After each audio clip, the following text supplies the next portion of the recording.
Do you like, so let's say she just climbs on top of you like by herself. Mhm. That's not you giving her control, that's just kind of like taking it.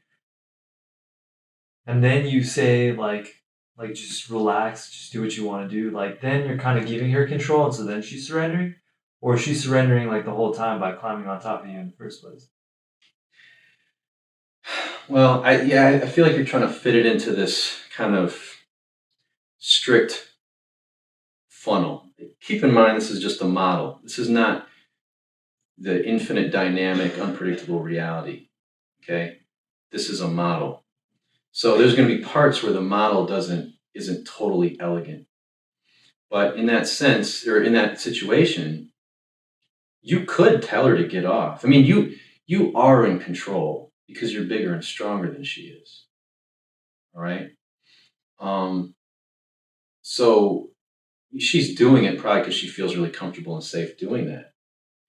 But hypothetically, you could push her off you, and she couldn't do anything about it. So if you let it happen, yeah, you're giving her control. Um, the funny thing is, with the whole process moving into sex is about her giving control to you. Okay, the illicit, given, reward. Illicit, control is given, reward. Okay, that's the process. But in sex, control becomes more of a dance where it's given and received, right? Taken sometimes, right? I mean, the most passionate sex I've had was when I'm fucking her, and you know, um, then she starts kind of moving back, right? And she's trying to take it from me, right? And we're both kind of almost fighting in this play wrestle kind of way. And then you know, maybe she climbs on top of me, and goes at it, and then I'm so turned on. I have to take control, right? Um, a blowjob is very much about giving and taking control. You can be a thing where you're dominating and you're in control, and then giving the control back to her. She takes it back, and so now she's in control. So the cool thing about sex, and this is in sexual supremacy at the very end, the spiral of control, where it's control is given. So I give her some control. Typically, she's doing something with me, pleasuring me in some way, and then I'll take it back, magnify it, give it to her with my language, with what I say using INS, magnifying the control, taking it back, and it becomes this spiral in the sense that it's a cycle. It's going back and forth. It's going from here to here, but it's going like that. So it's this kind of pattern. See? And this is it's a very nerdy way to think about really good, passionate, exciting sex, right? One way to think about it might sound kind of corny, but like a fireball, like a ball of fire, give it to her. She builds it, tosses it back to you, and you're working as a team, right? So as a team, what's our goal? To build this fire. We're building a fire together, and we're working together to do that. Okay. All right. Now you can guide. You're gonna probably, depending on how experienced she is, how comfortable she is with sex. Typically, at first you're gonna be guiding this. I mean, I think about a woman I dated in Charleston where she had never been on top before, and I had to guide her to do that and let her know that the way her body moved was perfect, and that what came natural to her was good, and she should trust that and just go with it. And then she got really fucking good at that. It's we're built for it. You know, I mean, it got to the point where initially she was a little kind of shy and trepidatious about going down on me, and she kind of had a bit of a gag thing going. She would get tired. And then I started kind of giving her that control verbally, articulating, verbalizing. She was in control. And then all of a sudden she's not getting tired anymore. She can't stop doing it. She's choking herself and shit. Is great. So when you become conscious of this and use INS in your language to make her feel like she's INS, right? You can turn her into a fucking freak. And every woman is. We're built for it. We're all freaks. Built for it. And you know, it's funny. I mean, that girl, you know, if I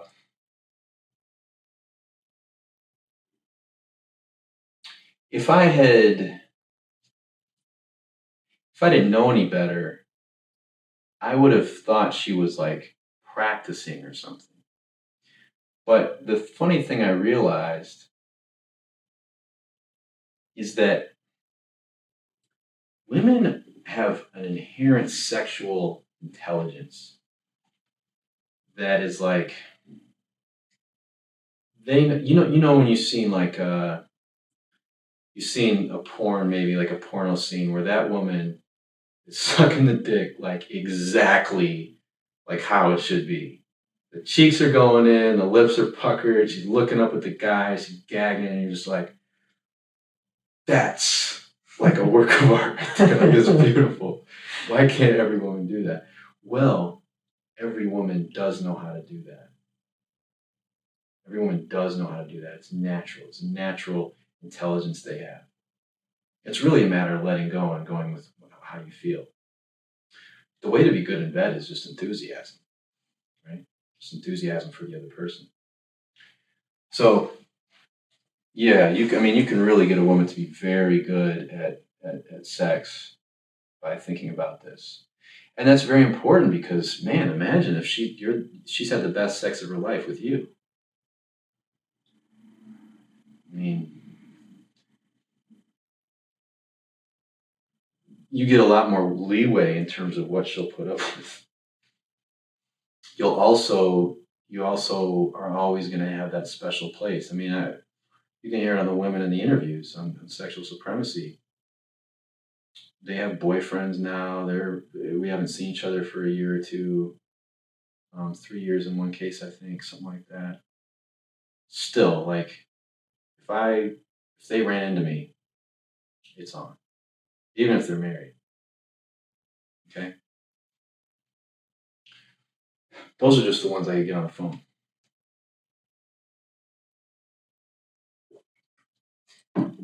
Okay. Like I want to touch on this for a little bit. Yeah. Because I think we just found, like, I am almost positive this is like my big loophole, if you will. Like Okay. my sober thing. Mm. I think this is where my loophole really is, in a large way. So I kind of want to touch on it a little bit. So something I've noticed is like when I was talking about mannerisms, right? Mm. Like I said, I watch people. I dissect everything about everyone 24/7. Something I've noticed about myself, and I've noticed it's different with other, guys, right? Like I've seen guys who are good with women. Mm-hmm. There's something about their body language, if you will. It has that touch of flagrancy, or that, that I have a very soft body language. Mm-hmm. Yeah. And so I'm like trying to figure out how to deal with this. It's like, do I completely get rid of that? I mean, it could be inherent in my character, but I have like a really, like, I don't want to say feminine, but it almost is because gay men love me. Mm. Like, I get hit on so much, it's kind of ridiculous. Well, but hold on though. Be careful with that. But that doesn't mean that you're coming off feminine. In fact, that could mean that you're coming off very straight. Gay guys love straight guys. Well, every gay guy I've known has had a thing for me. I don't think I come off gay, but That reminds me. I remember one time, this was like the best compliment I ever got from my dad. I was joking around with something about looking gay or something. He was like, Bri, you don't come off gay. I think that. Yeah. But don't give any credence to that. That doesn't mean anything. Gay guys are notorious for like being into wanting to convert straight guys, and Yeah. it's something hot about that to them. I don't know, but I know what you're saying, and I see it. I see, you have a softer kind of body language. Well, I mean, not to like, I'm not trying to toot my own horn, but for your learning, I mean, I get told a lot that I have a lot of fire, a lot of intensity. I'll have women say like, you have a lot of fire in you. I have actually had that word a lot. I've had women say, remember one time I was talking to two women at a bar in New York City, and I was talking with one girl, and we were sort of talking about sex and stuff, and then her friend was like, she just looked at her friend, she was like, doesn't he just look like he would just fuck this shit out of somebody? Okay, so I think you want more of that sauce in your mix, right? Yeah. So notice, like, how do I carry myself? What am I doing? Yeah. Right? Just notice it. Well, I guess noticing it is one thing. Like obviously, I notice it enough to know that I do it. Mm-hmm. And usually, I find the best way to change stuff isn't to try to make yourself do it. It's to change the way you think about stuff, Right? And then that follows. So, do you have like anything on that, or? Well,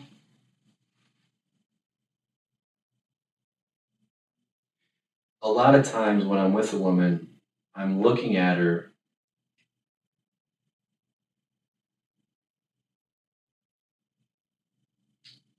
I'm able to hold a conversation and talk and joke around while at the same time picturing my dick in her mouth, bending her over and pounding her, grabbing her, touching her, licking her, kissing her. I'm thinking about all that stuff. And what happens there with that kind of mindset, that kind of focus, underlying that is the understanding or the belief that she would like all those things. She would enjoy that. But what happens, if you want to stand up, over here. What happens is, it's almost like, like in a race, like in sprinting, it's like you're just waiting for the gun to go off, and then when you do, you're. Yeah. With a woman, I'm like, there's this sort of invisible wall, and I just can't wait for that wall to go down. So there's a sort of, I can't do it authentically with you because you're a guy, obviously. Well, yeah. But it would be the difference between, oh yeah, small talk, blah, blah, blah, and, well, I'm going to picture maybe punching you. Okay. That violence and sex go hand in hand. Yeah. That makes sense. So I have no intention of punching you, blah, blah, blah. And then there's, I obviously would never think of punching you. That would be probably the worst thing I could probably do. Yeah. You see, there's an energy. I'm probably on a physical level a little closer, right? There's breathing, okay? So that mindset will lead to all those other things naturally. Now, if I were to try to get closer and lean in, it's weird. But if I just think like, I'm going to knock this guy out. I can't wait to fucking knock you out and punch you dead in your motherfucking face. Yeah. You can feel it. You can feel there's something, I'm moving subtly. And it's very subtle, very subtle. Yeah.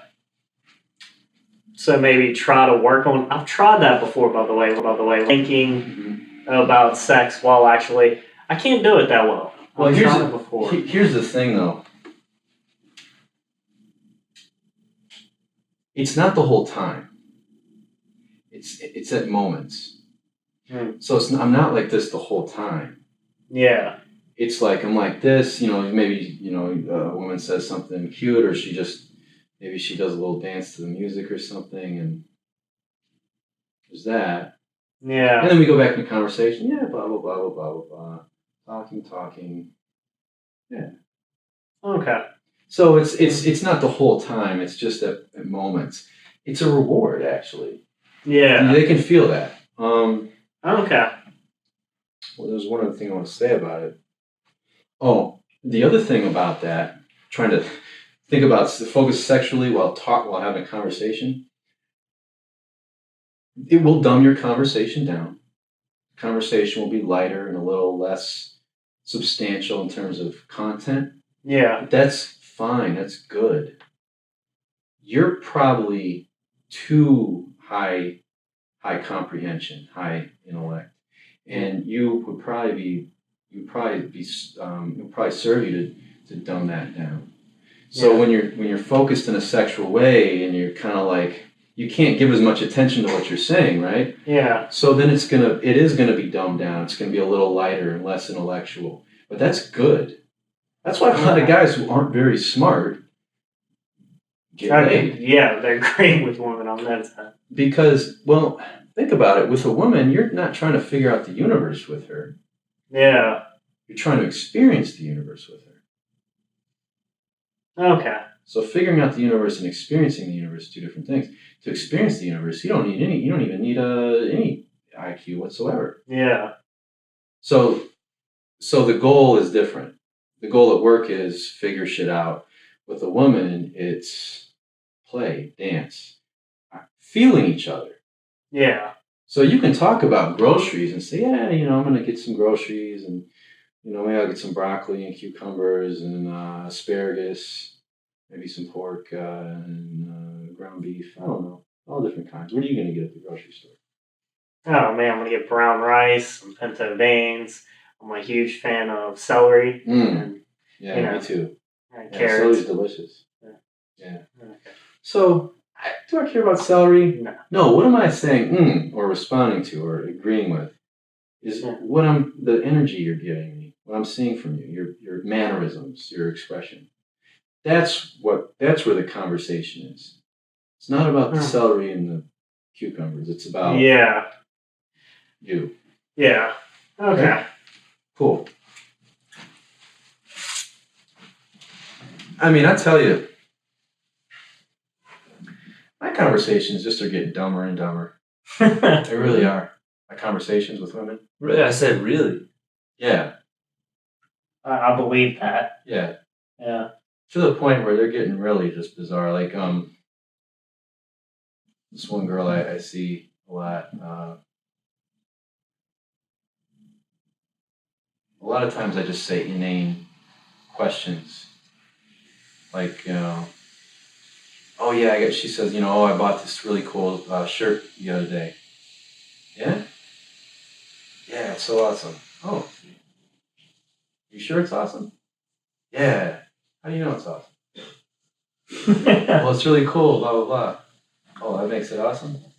Yeah. I'm like, oh. Well, you're pretty awesome. Maybe your shirt's more awesome than you. No, I'm awesome because my shirt's awesome. Oh. Would your shirt make me awesome? Inane. Silliness. But what's happening is she and I are dancing. The words are just... Yeah. Okay?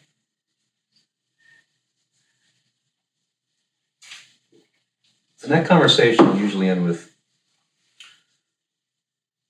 me saying something sexually crazy, like, yeah, well, why don't you go put that shirt on with nothing else but some heels? I'll stuff you full of dick. What? Yeah, you can't talk to me like that. I just did. You want me to, right? It's craziness. Just silly. Absurd, right? That's like a good conversation. That's where my conversations are a lot of times. Not necessarily with the first time, but it gets there. Yeah. So you would actually benefit from dumbing it down. And I think a very easy way to do that would be to focus more on all the shit you want to do with her. Okay. It'll take that mental real estate, that mental energy, and we'll divert it and get rid of it so you can't think so damn much. And you'll dumb it down. Okay. Okay, I pace. I.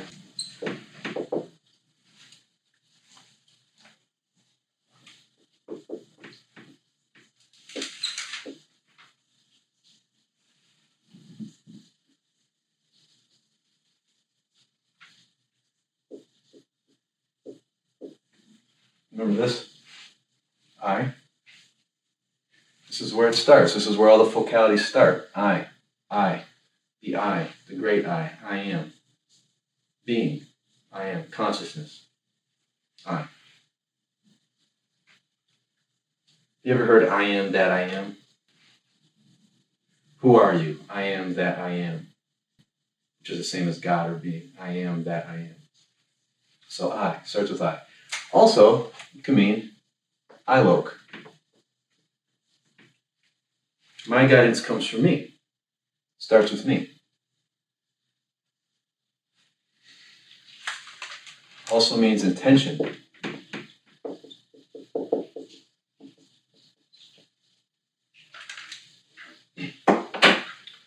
Now, all of our intentions are selfish. It's all for you. You can pretend that you're volunteering to help others, but it's for you. But you can also balance it with a giving intent. So I can do things that are just for me, or I can do things that are for me and you.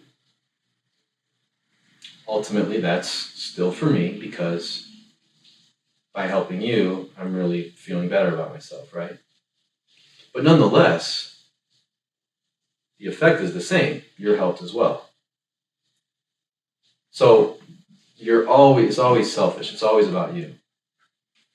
But in effect, when you can have an intention that also benefits the other person, a giving intent, as much as a getting intent, then you are you have more power. So you have more power because people will do things that you want them to do. So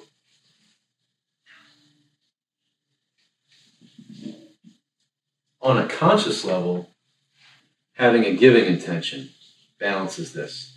You're always getting. It's always about you. You're always trying to do something for yourself. You don't have to think about that. You don't have to be conscious of that. That's happening already, all the time. Shit, you could try to kill yourself. That's for you. You could be taking drugs to destroy your life. That's for you. It's always about you. But on a conscious level, when you can have a giving intent, that makes you much more effective with other people. And that also feels really good. I tell people, the whole, inner game, improve your self-esteem and all that stuff, volunteer with people less fortunate. Fuck the affirmations and the fucking tapping and whatever, inner game work. It's all garbage.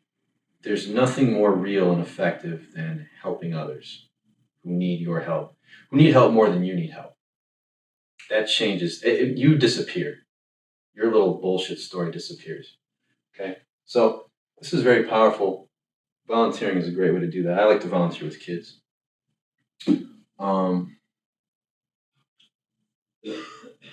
So this is what I stands for. So now PACE, PA star CE.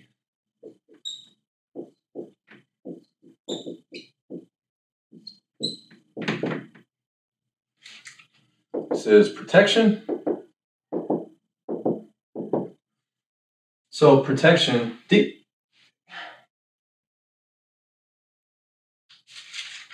this is how to think as a leader.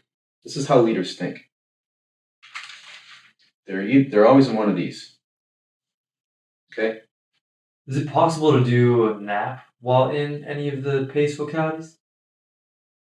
No, because you wouldn't be doing that focality, you'd be doing deception. Okay. You can pretend to be doing appreciation, but it probably won't be as effective. It'll fall flat to some degree. So, how can I put it? Let's think about this. Uh, so as a man, you can see a woman like a city block away, fully clothed, and be able to tell if she's sexy or not, if she would have sex with her or not. You can kind of get a sense of like her shape, her figure, what her face looks like from pretty far away. There's these cues: distance of her eyes, how big they are, hair, face shape, body to waist, hip to waist ratio, the way she walks. How her upper arms or forearms are. That indicates like how much body fat she has and all that kind of stuff. That's pretty perceptive. It's actually that's powerful machinery going on, right? Well, you're wired to notice a woman's body first. A woman is wired to notice how you think first. So,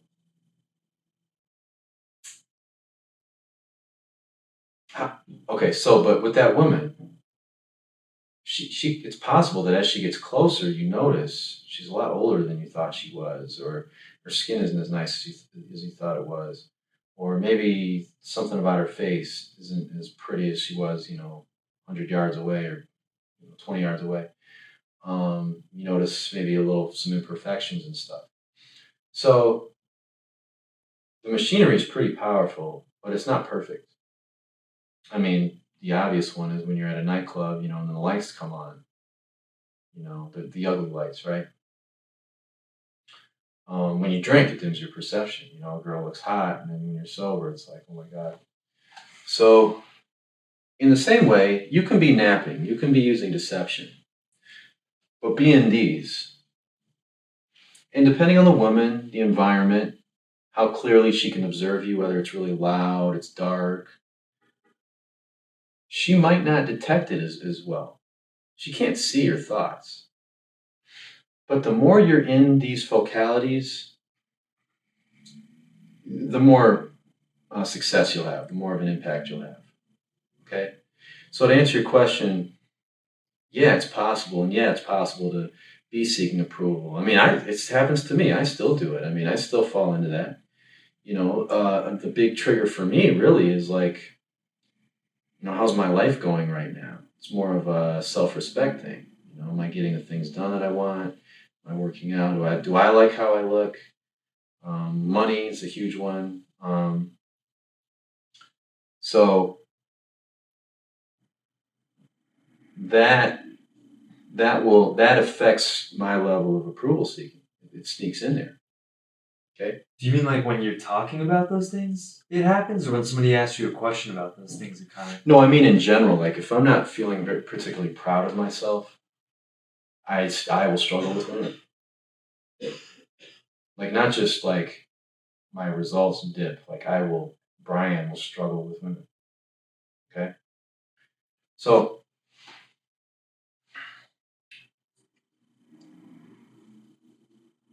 yes, you can do this and get results with some deception creeping in, of course. In fact, it'll always be creeping in.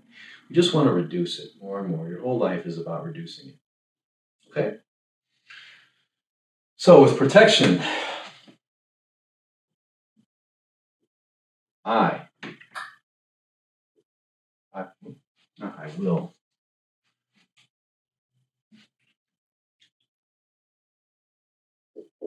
I protect you.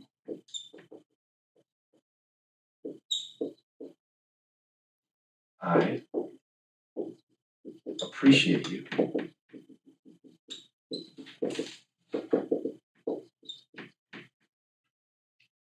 I'll get back to this in a sec. I am curious about you.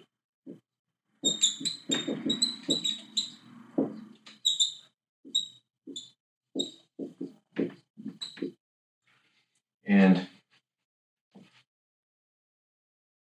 I am who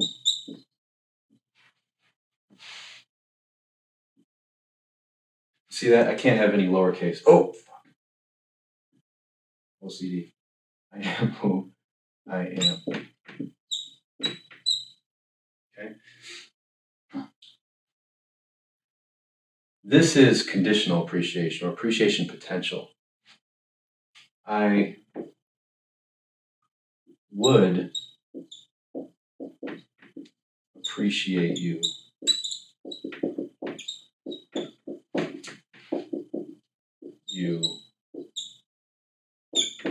if, or you could also say, I almost appreciate you.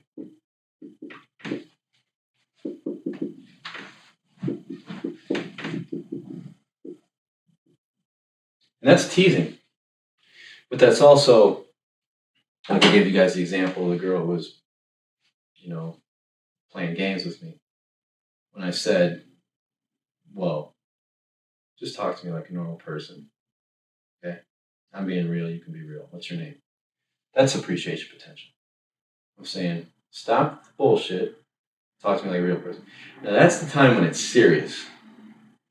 There's other times when it's serious. Remember one time a girl told me,